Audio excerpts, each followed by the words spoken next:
Welcome to the deep dive.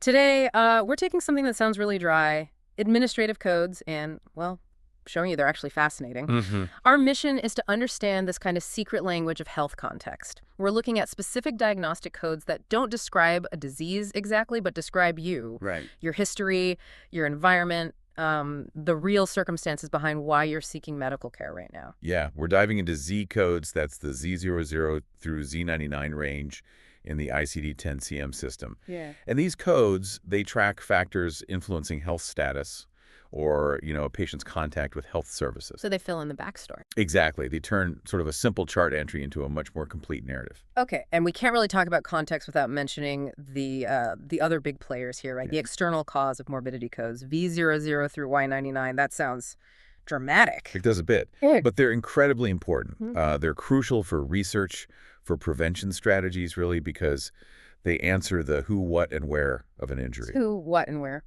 Yeah. These codes document the intent. Was it an accident?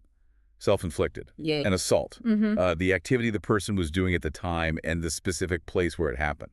So if someone comes in, say, with a fractured wrist, and the standard code tells us what it is, the fracture. Right. But the external cause code might tell us they were, I don't know, playing ultimate frisbee in a public park when it happened. Precisely. Mm.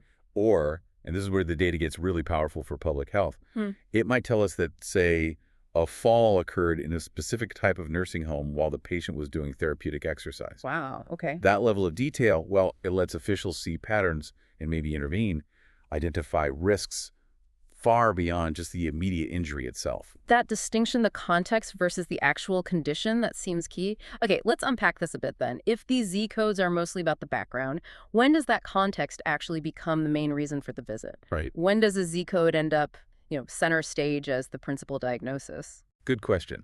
So Z codes really serve two distinct roles. Most often, you're right, they're used as additional codes or the background context. Okay. They indicate history, like past tobacco use or a chronic status that affects care. But isn't the main reason someone's there today, like, they're in for a broken arm, but the Z code notes the tobacco history. But then the flip side happens, when the Z code is the main reason. Exactly. The flip happens when the patient is seeking a specific service, not treatment for a specific sickness. Or maybe when a condition is being actively managed or resolved. Okay. So we see Z codes listed first as the principal diagnosis when a patient is receiving specific ongoing therapy, like chemotherapy or radiotherapy. Those fall under the Z51 code. Right, the treatment itself is the focus. Precisely. Or if someone's seeking a specific service, like maybe acting as an organ donor or getting certain types of counseling, even documenting the birth status of newborns, uses Z codes primarily. The focus of that encounter is the service, not an illness. That gives us a clear framework. But, this brings us to an area where the coding language seems, well, really tricky. Because the rules distinguish between ongoing treatment and just checking up on old issues. We need to clearly separate aftercare versus follow-up. They sound similar. They do sound similar, but the distinction is absolutely vital for accurate data. So aftercare management, that typically codes Z42 through Z51, refers to continued care during the active healing phase. Active healing, okay. Or for managing the long-term consequences of a disease. So think about a patient needing attention to an artificial opening, like managing a colostomy regularly, code Z43.3, or maybe receiving care for a burn contracture long after the initial burn. So the recovery or the consequence is still being actively managed. Right, and in those cases, that aftercare Z code is the main focus of the visit. It's listed first. Okay, so aftercare means still actively recovering or managing. What about follow-up then? That sounds like checking in. It is checking in, but with a very specific purpose. Follow-up examination codes, Z08 or Z09, are used when the treatment for the primary condition is completed, finished, Well, treatment's done. and the patient is coming in specifically to check for recurrence of that condition. A common example is checking for recurrence of a malignant neoplasm after treatment has ended. The intent of the visit is the key difference. That raises a really important point, though. What happens if they do find something during that follow-up check? Like the cancer has returned. Right. Well, the system is designed to prioritize the actual current condition. If a recurrence or an extension of the disease is found during that visit, Yeah. then the original intent of the visit, the follow-up check, the Z code, it becomes secondary or actually irrelevant as the principal diagnosis. So you ditch the Z code. As the principal code, yes. The actual diagnosis say the specific malignancy code, like C18.6 for colon cancer, must be listed first, because that's now the primary driver for the care needed.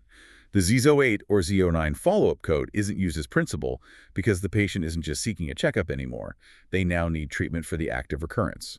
That actually clarifies the logic quite a bit. The real current diagnosis always trumps the reason for the checkup if something's actually found. Okay. Exactly. Let's look at screening codes then, Z11 to Z13. This seems like the most common place you'd see a Z code as the primary focus, right? For like routine tests. It is very common, yes, but again, only under strict conditions. Screening codes are used when tests are done to detect an undiagnosed disease or maybe a susceptibility in someone who has no symptoms. They feel fine. Asymptomatic. Right. So take a routine screening mammogram, code Z12.31.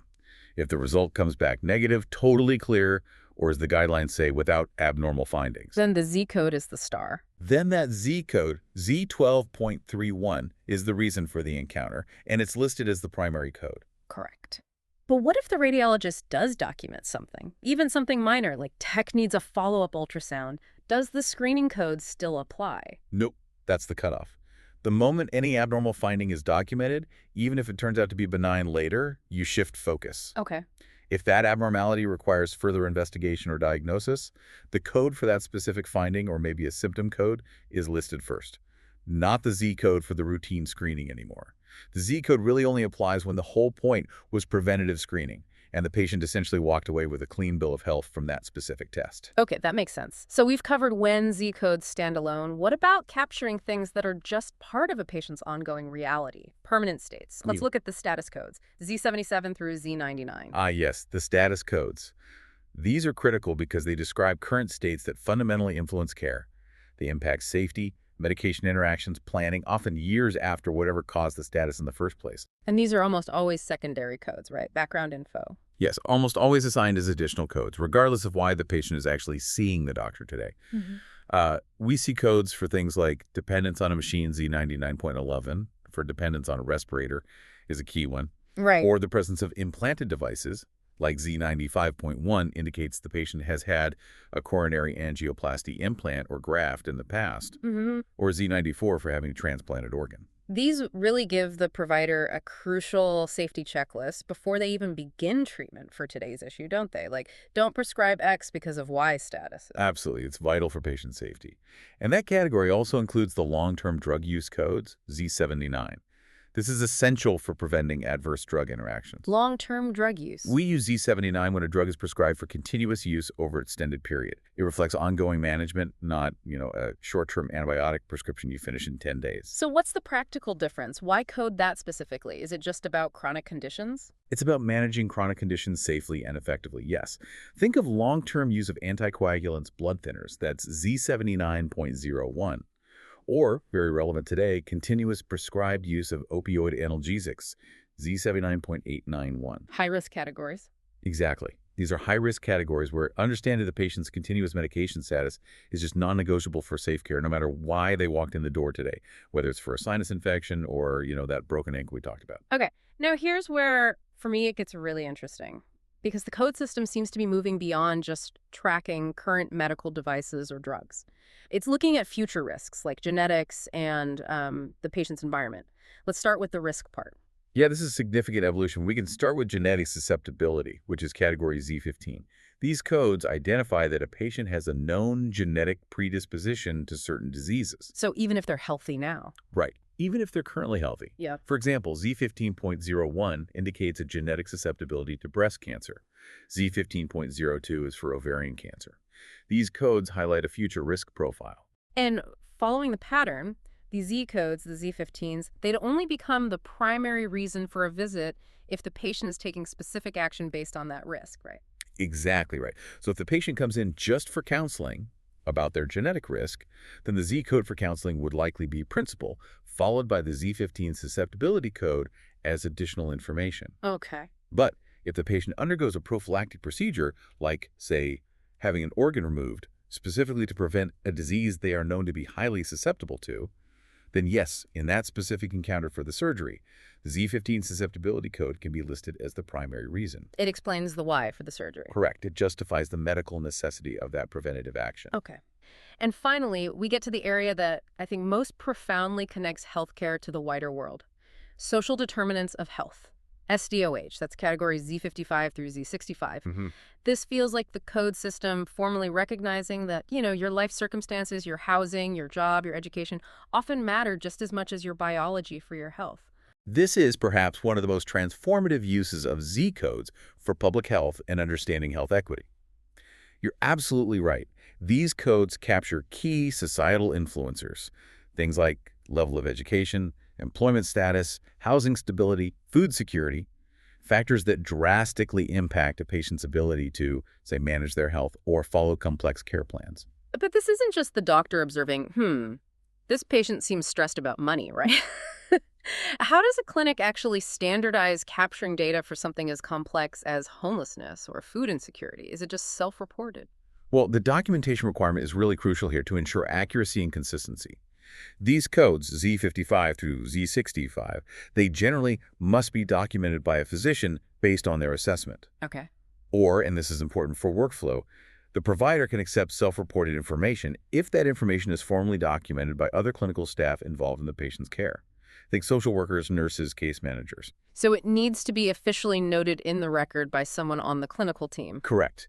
It needs that level of validation within the care process. So this means that Z59.4, the code for food insecurity, or Z59.0 for homelessness, isn't just a quick scribble in the progress notes anymore.